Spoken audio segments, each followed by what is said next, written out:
Hey there, my friends. Welcome back. Today we have a very special The Logistics Life for you. And the reason I say it's very special is because it's near and dear to my heart right now. And it's a strategy that I think is going to take you and your sales to the next level when we come back.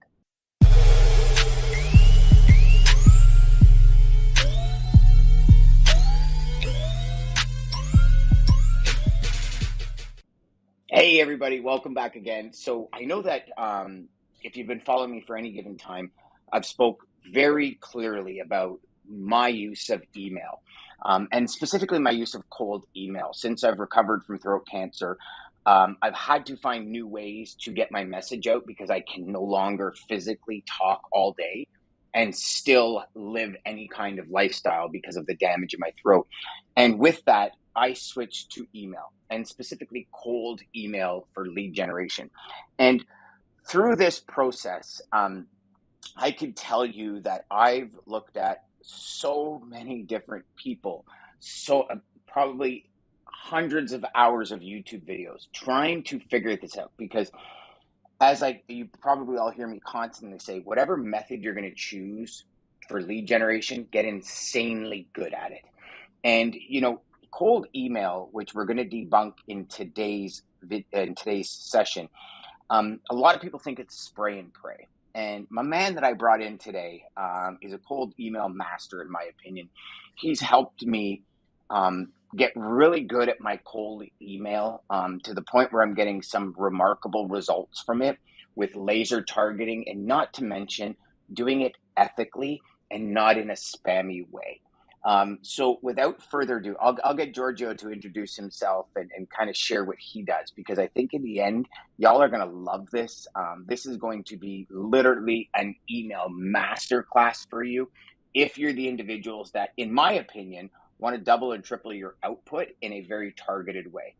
Giorgio, thank you for being here, brother. And I Pleasure, just have Dan. to say, I want to start today's session with just letting everybody know how honored I am that you're here and how much you've really helped me when it comes Pleasure. to email. So I just want to thank you for that. Oh, well, the honor is mine, and it's always a pleasure.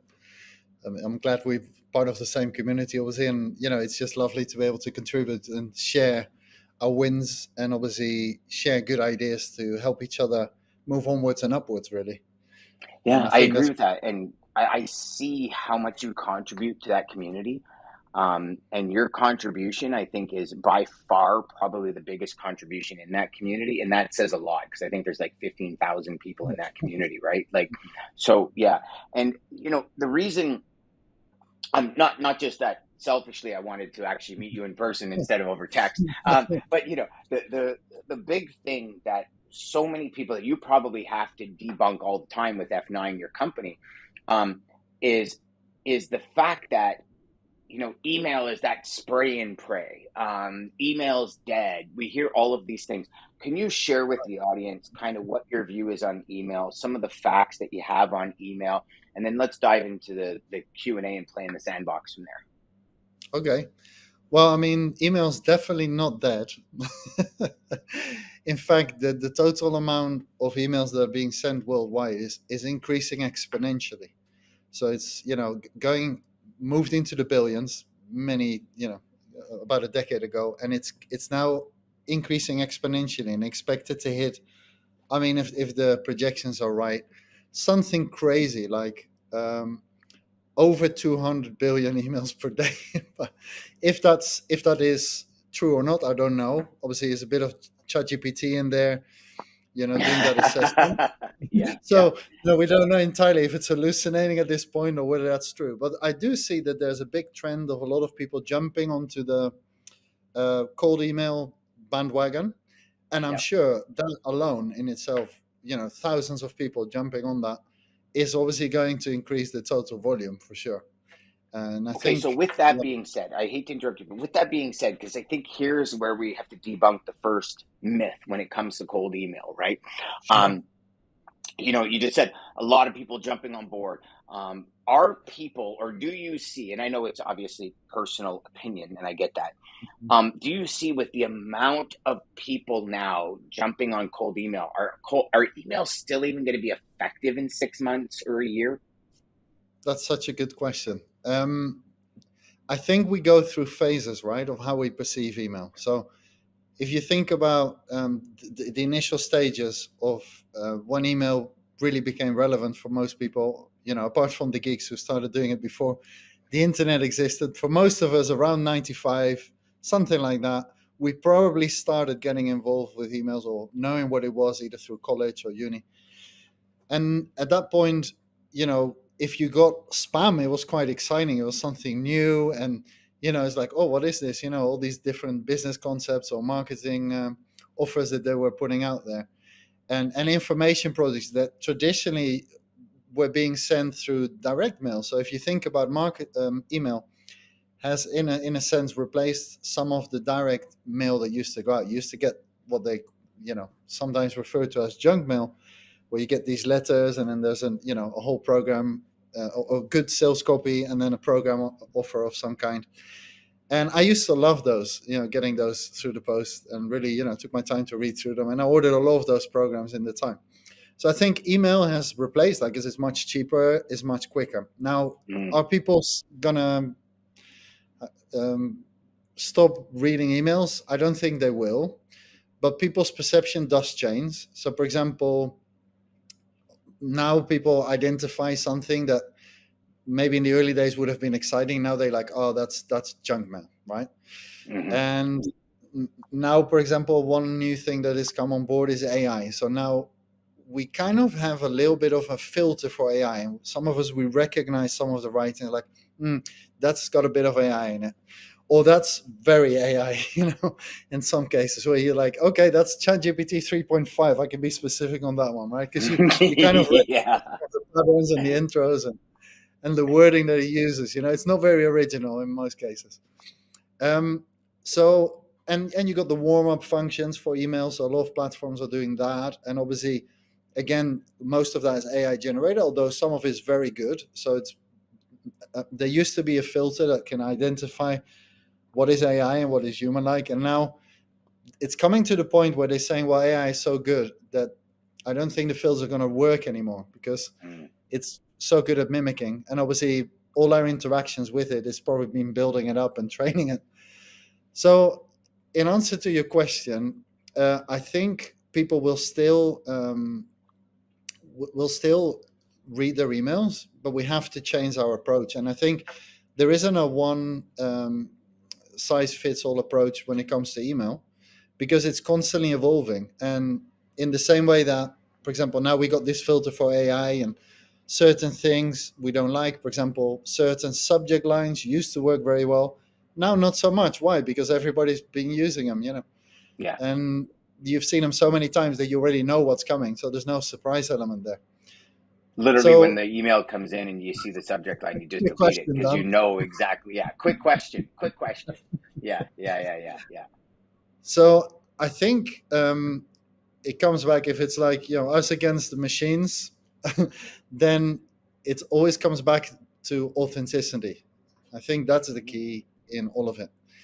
And you can sit there and you can write 100 emails, but there's going to be one email where you're really in it, your heart's really in it. I don't know, it's you mean what you say exactly what you mean, your heart is in the right place, you're not putting fluff in there or fancy words, you're not writing something, you're saying it, and then you're putting what you're saying on paper. So it's a one-to-one conversation. And when you're able to, and of course there are models that you can follow, so there's a lot of models you can follow, but I think it's that direct communication, if you can tap into that and that authenticity where you really believe what you're saying and you're not exaggerating, you don't have to make an outlandish claim, as long as that that truth comes through, that you're being authentic, that you're being congruent, that you're not trying to pitch something, you're really reaching out to see if you can help them. I think that will always work.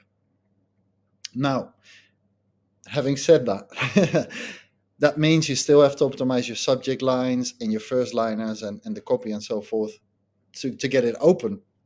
But I think an authentic message is always going to resonate. And I think you can always pick those out. You can see when somebody's really telling you something thoughtful versus something that's maybe been churned out of a chat GPT and then rehashed a little bit, and or certain even models. Now we're so good at spotting models, you know.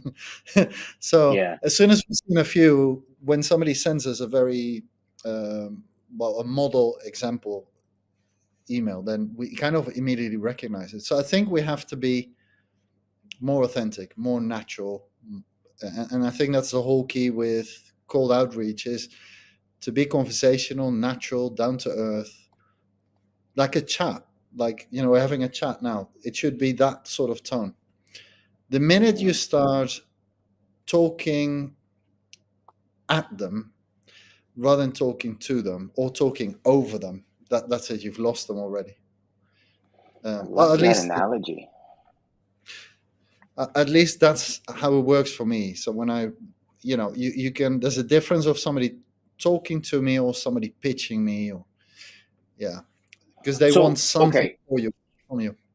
Yes, no, understandably. I mean, I Yeah, think everybody's in it for profit, not practice. Hopefully, they do practice, and it's not just But yeah, so okay, so obviously, email's not dead. In when you talked about the phases that it goes in, um, do we have you seen in your professional opinion? Have you seen phases of email works, then it doesn't, then it goes back to working, then it doesn't, then it goes back to working, then it doesn't. Like, do you see that kind of roller coaster in email lead generation? yeah. That happens all the time.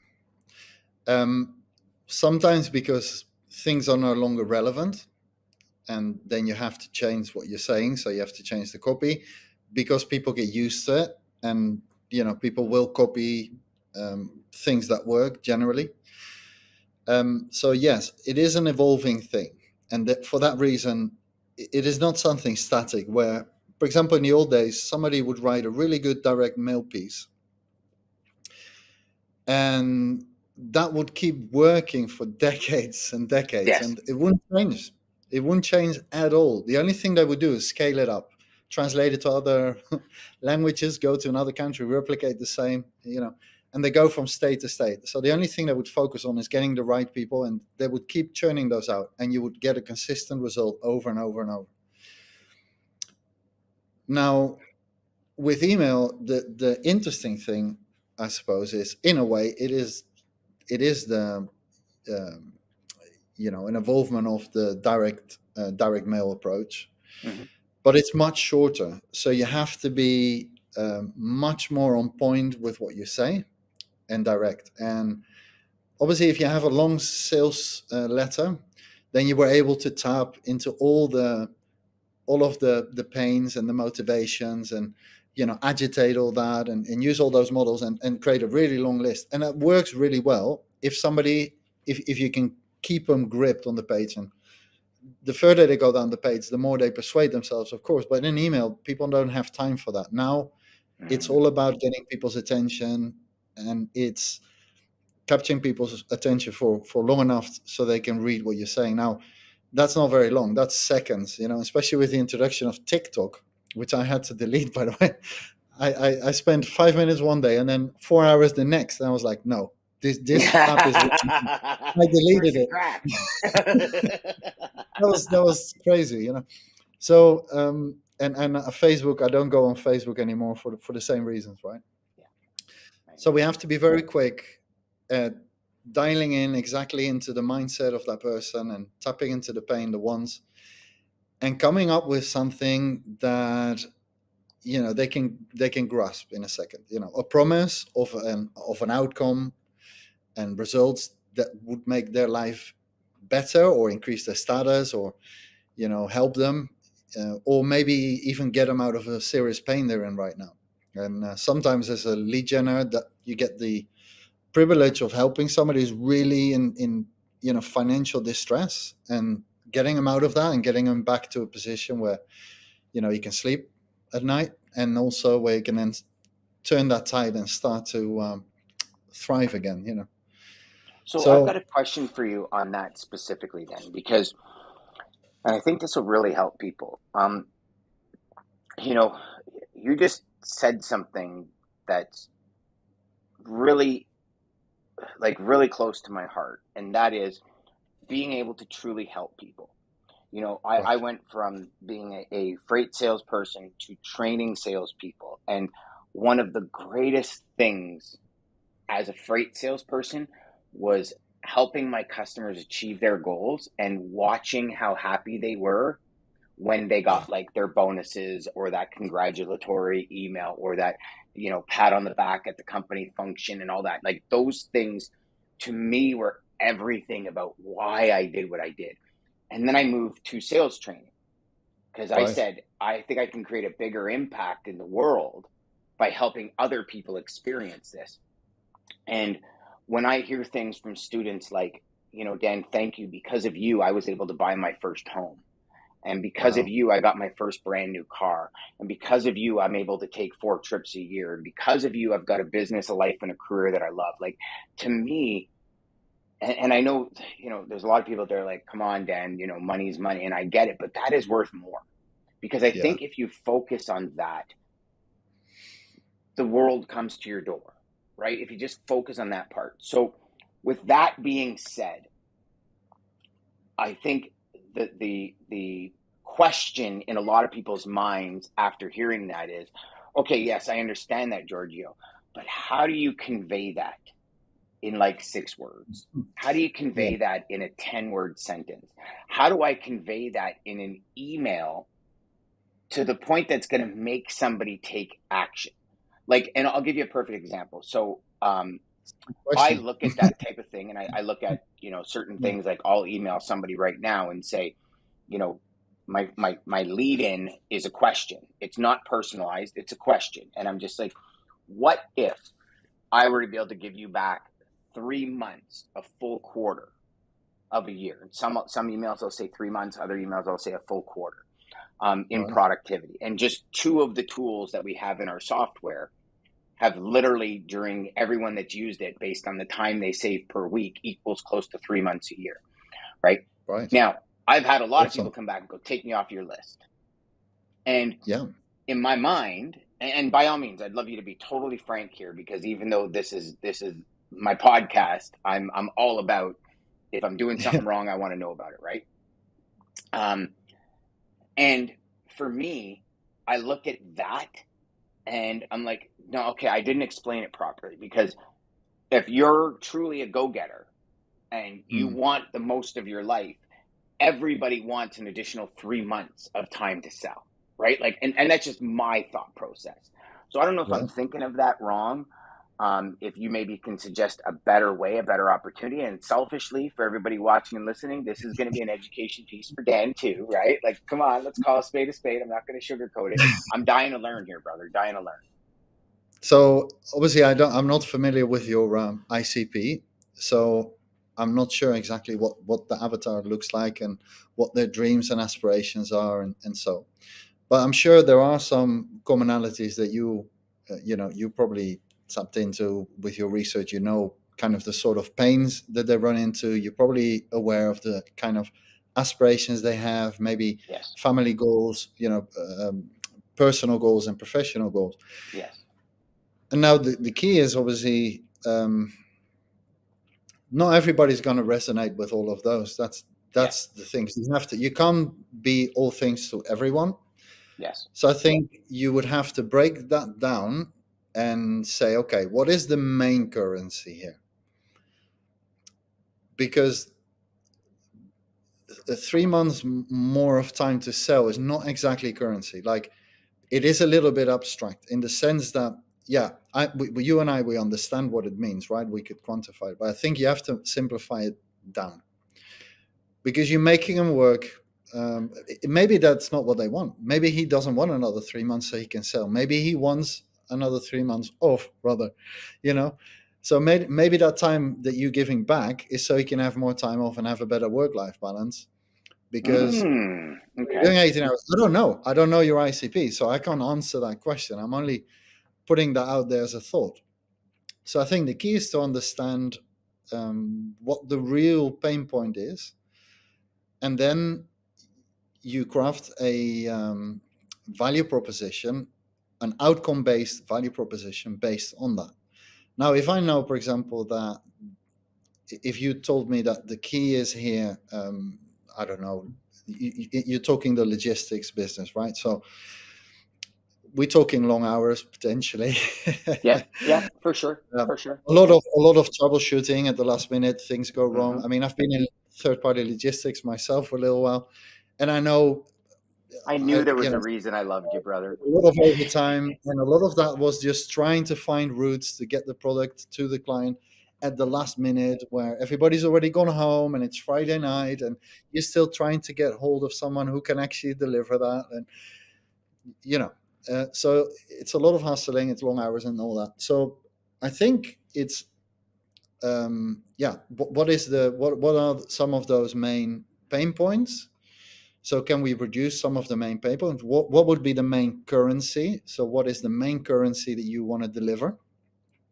That would be another consideration. And then you also want to know what are the main aspirations. And I think if you what's the word, rationalize that and maybe scale that down, so you got your top ones at the top, so that's your top currency.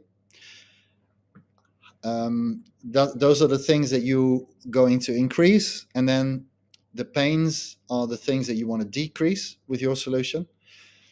And then with that, you can then start to play into some well, sort of value proposition statements, such as I'll help you, I don't know, put another 100K on your bottom line in the next 3 months, whilst giving you back another an extra, I don't know, 5 hours 5 hours back for you to spend quality time with your family, and without, I don't know, that's not my best one, but Yeah, no, no, but you, understanding that it yeah. kind of will go back So into, you know, more profitability, more productivity time, more time with your family kind of thing, to yeah, like to group it all together, right? sometimes just simple. So what is it exactly?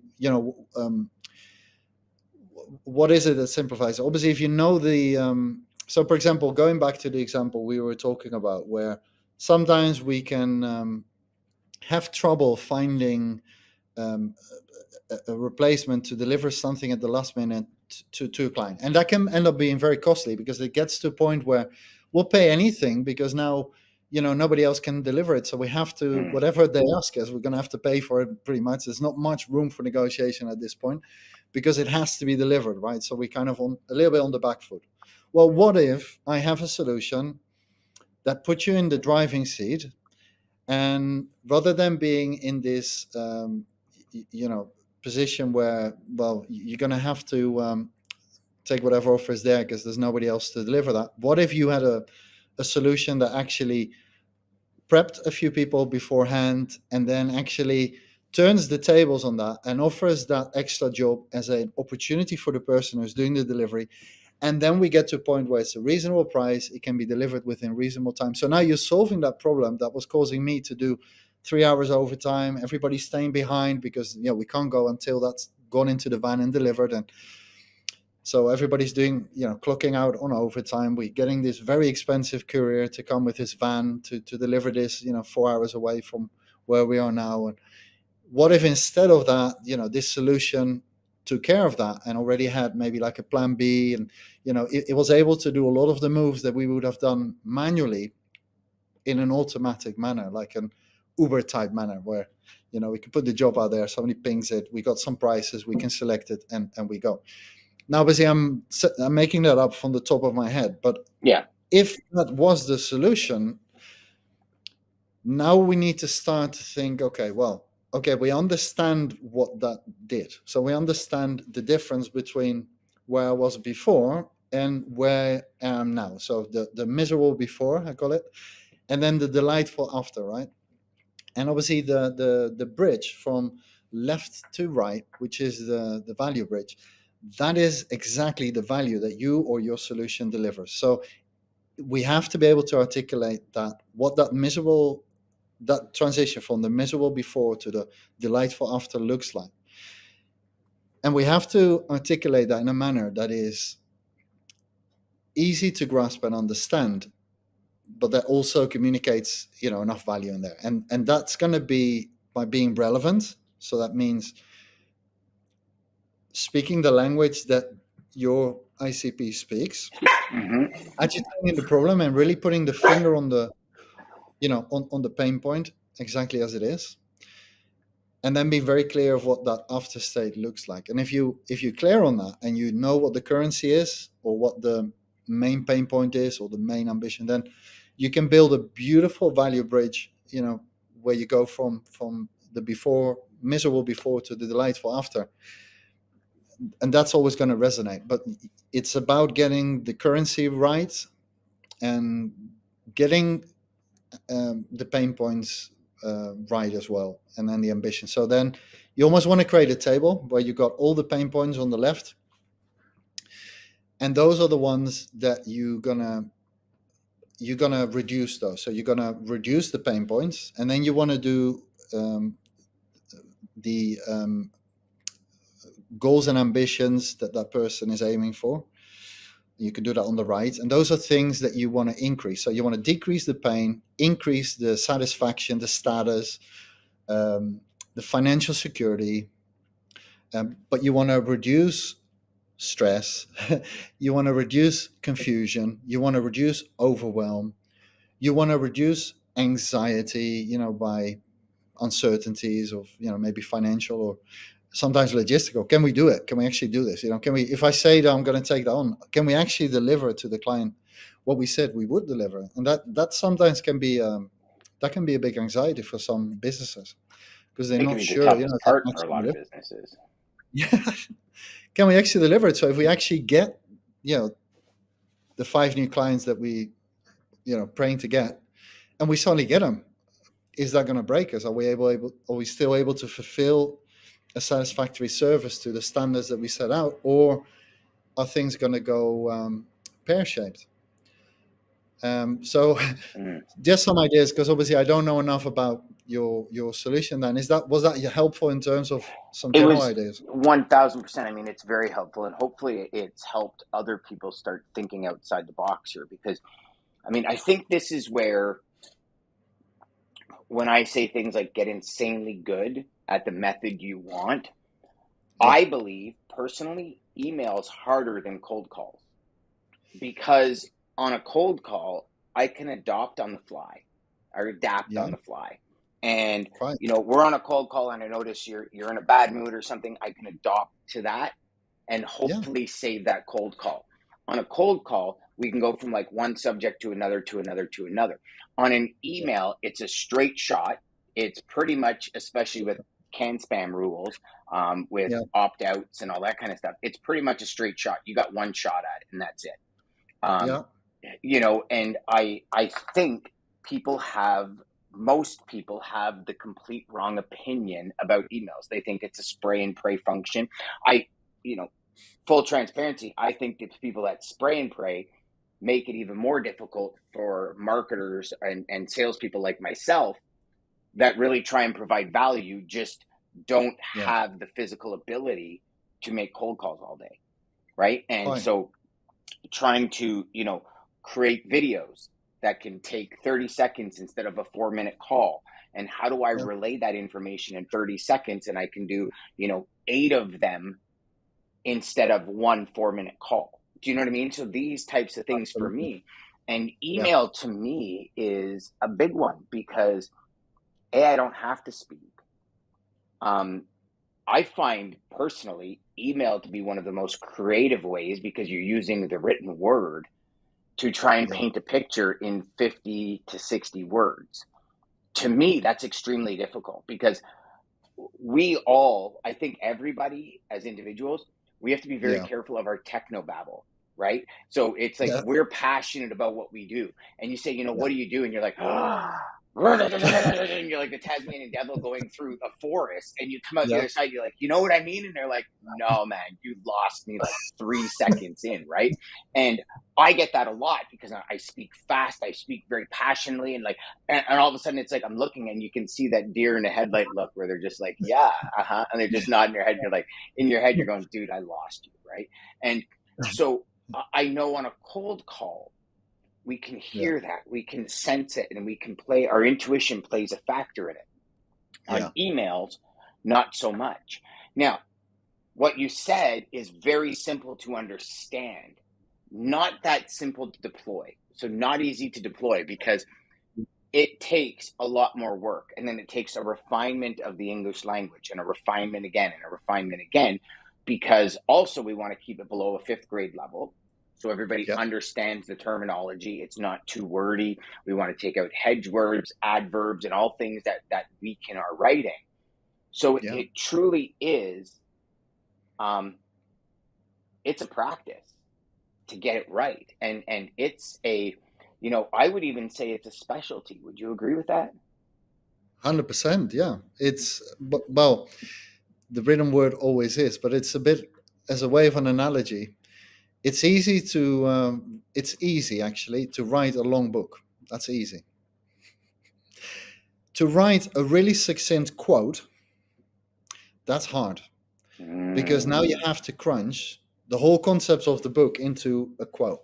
So that's much harder, So with email, the analogy or the metaphor would be: look, you're starting with quotes. Email is you're going boom, straight tapping into that, into the essence of what you're delivering. But then at the same time, and I think this is the difficulty, we tend to overcomplicate things, right?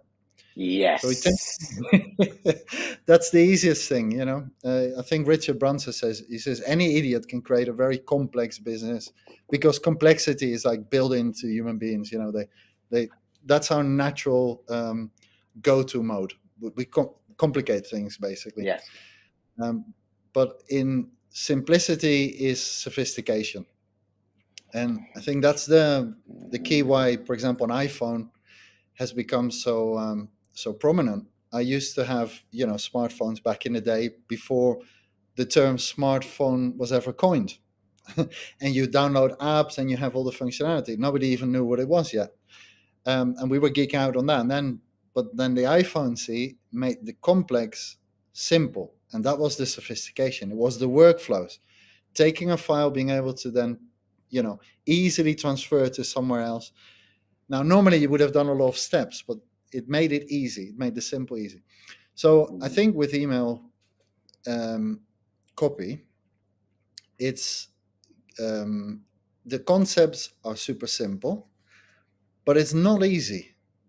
It's not easy. It's not easy because we have to get out of our own ways to be able to communicate something directly. And you have to keep what do you call it, wordsmithing what you're saying Oh, I until like it that. becomes clearer and clearer and clearer and clearer and clearer. And then you have to fully believe it. It has to be authentic. You have to use the right words, so it doesn't sound like you're writing words. It has to sound like you're speaking them, like it's conversational. And you want to keep just the bare minimum. And there's one of the models. There's many, obviously. This is a general model for communication, which I use when I teach communication and sales skills. Is the 3 C's, and that's clear, concise, and complete. And that's a really good overall model, to apply for to email marketing. Because if you do that, you want to be very clear, no fillers, nothing that could confuse, cause ambiguity, or cause somebody to go into a very overly analytical mode. You don't want any of that. So you want to be very clear. You want to be concise. That means to the point, not too much, just enough. Because if you put too much in, you're probably rambling, you're probably, going into territory where now something that could have been clear, you're starting to confuse things and so forth. So keep it very concise, but then also make sure it's complete. And that means there is enough information in there for somebody to, well, if it was sales, it would be to make a purchase decision. But in this case, all you want them to do is raise their hand. That's all you want them to do. You're not selling them. You're not selling them on your solution. Email marketing is just about saying, hey, I've got, I do this thing where I help, this avatar achieve this result. Is this something worth a chat? They can raise their hand. If they raise their hand, then we continue the conversation. That's all it is. So it's allowing somebody to raise their hand. And I think that's very important because, again, this is a big mistake that people make in sales as well as in marketing, is that they think that they're always selling, right? So we're always selling. We're presenting, selling. No, you're not. You're enabling somebody to buy, and that's very different. So stop selling, just be clearer, dumb it down a little bit, and then you will make it easy for that person to buy, because they know exactly what they want and what they need most of the time. So don't oversell it. Don't, and I think that's true with marketing as well, with email marketing as well, is just don't sell so much. Just give them enough information they can raise their hand. And that comes across much humbler, because then it's like, hey, I do this, I can help. And maybe sometimes I would say, if you have case studies, for example, don't use your best case study. Maybe use one that's a little bit less, because that's easier to believe for someone, because Okay, so you just brought up something very, very, very true to my heart. Is I just finished a conversation with a gentleman, and one of our missions is to help 10,000 sales reps generate $1 million GP in under a year. And love it's it. interesting because he said, Dan, I would love to. How realistic is it? He said to me. And I was like, okay, Yeah. well, here's the straight scoop on it. I said, is it realistic? 1,000,000%. But it's work. And I said, so if you think our system or my sales training or whatever, or any training that you have, or any system or any marketer that promises you a silver bullet, I said, they're lying. I said, yes, if it's authentic marketing, they might have one person that's done whatever they say to do and they've achieved it. But it's like, it's a quantum leap that this doesn't exist. And, I think that's the mindset that a lot of people, when you lead in with too big of a promise. But it's, my first response to that, Giorgio, is, but that's what my mission is. So do I not explain this, or do I explain it? And I think, Yeah. I'll give you a You got to perfect meet it where example they in the are. logistics world. We Sure. had a client, we started doing business with them. They were spending about 1.86 million a year on demerge and detention. And in Right. 12 months, we had them to zero. So the year that we started in the beginning of December. December was ramp up, and we started tracking as of, January 1st. When that Yeah. year ended, they had zero demerge.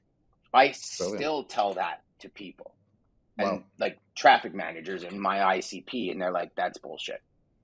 And I'm like, no, it's not. It's facts.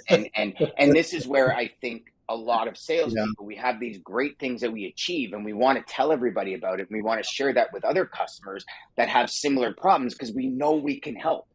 And it's Yeah. like they got these blinders on. They got this wall up in front of them because they've been fed bullshit so many times that it's like, okay, you're just another salesman saying this BS. And I don't mean to trash salespeople, everybody. I've been a salesperson my whole life. Like, this is my life, is a salesperson. But Yeah. I do believe what you just said, and I'm guilty of it. Huge guilty of it. Like, something happens, I'm like, oh my God, I got to shout this from the rooftops. And everybody's like, okay, Dan. Like, even the whole 3 months, I'm having Yeah. people say to me, how can you give me 3 months back? And I'm like, well, Yeah. it's these things that you do. So as we go through our day, and like one of them, for example, is a tool, an AI tool I built inside our software, where literally Right. it pulls and scrapes data from all over the internet, and in 30 seconds gives you a 250-word summary of the company, all the Brilliant. research, the latest news on them, and everything. So instead of me going to their website, then Googling them, then reading a bunch of articles, I can click one Yeah. button and it tells me the summarization of the articles and everything. So if Love you it. look at it and you say, okay, I spend 15 minutes researching a company, I do this 10 times a day, that's 150 minutes. I take that at the end of the week. That's 8.67 hours of saved time over 52 weeks a year. Now, obviously not taking away any 3-4 weeks vacation. Over 52 Yeah. weeks a year is over 10 weeks, 44-hour weeks of That's additional massive. time back, right? Yeah.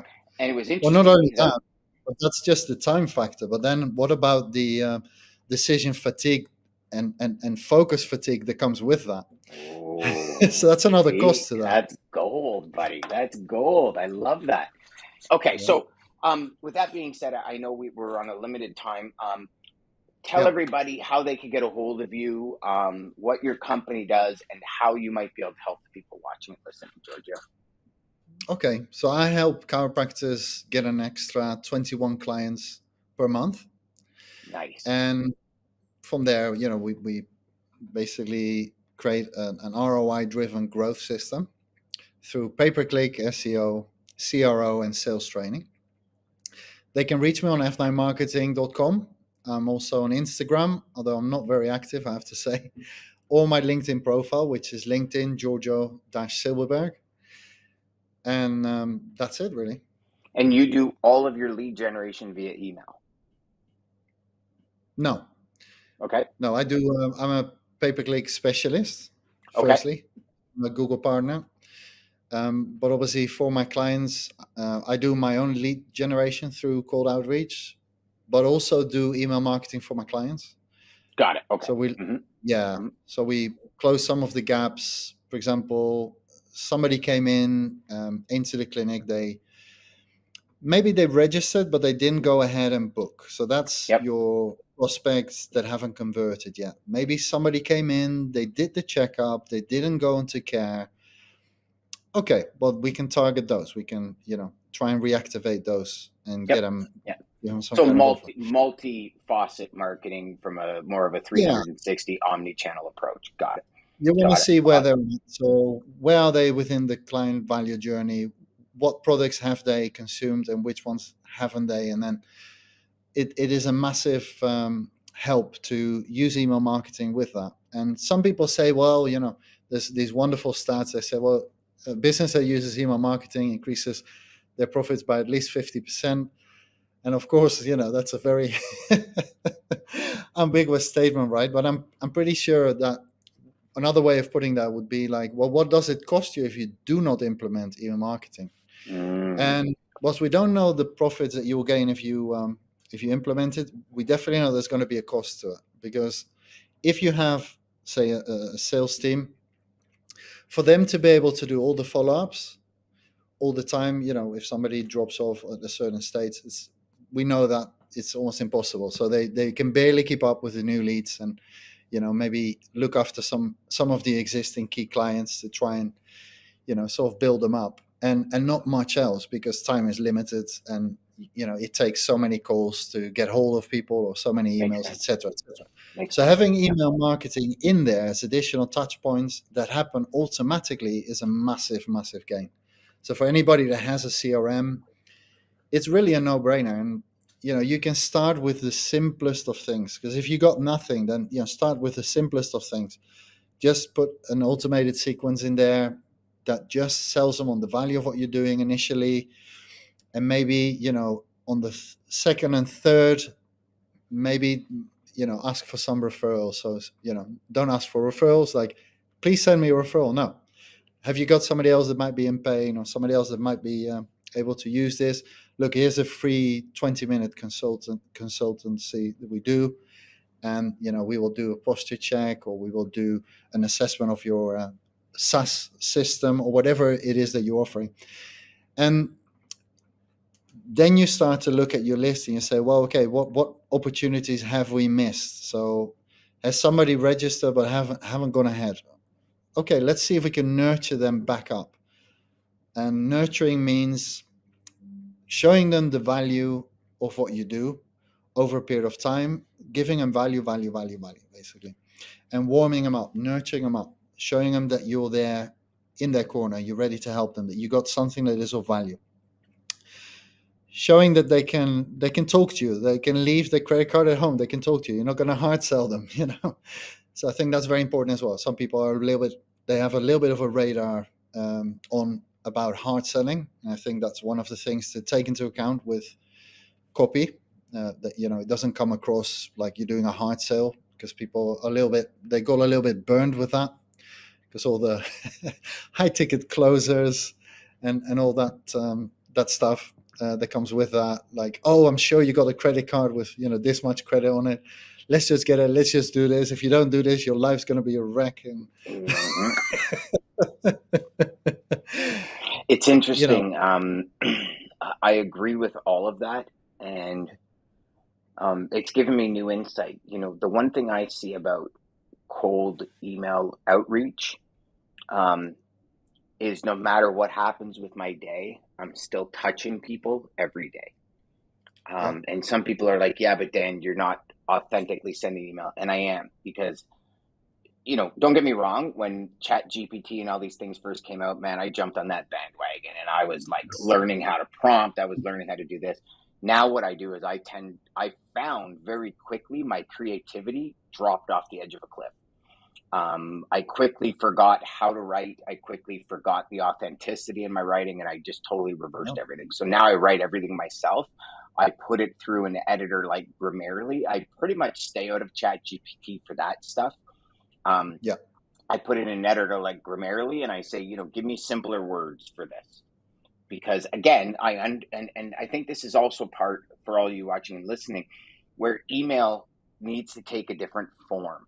So if you speak in the manner in which I speak, which is sometimes complicated, sometimes it takes me 10 minutes to figure out exactly how I want to say what I say when I'm speaking, you Yeah. can't speak like that, right? To me, this is why Twitter or X is probably one of the best social platforms on the planet, because you have to figure out what you want to say in very few words.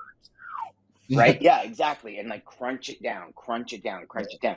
And I'll write an email that's 90 words and I'll keep pulling things out. And I'm like, is this relevant? Is this relevant? Is this relevant? Is this relevant? And get it down. And sometimes it's 60 words. And sometimes I have to sit on it overnight, or I send it to my wife and I say, how would you eliminate words out of this? And I send it to other Yeah. people. I send it to customers and say, if you read this, Yeah. would you open it? And they're like, no, not a chance. It's too wordy. It's too AI. I mean, to the point where Yeah. when I DM people on LinkedIn, sometimes I capitalize one random letter in their name.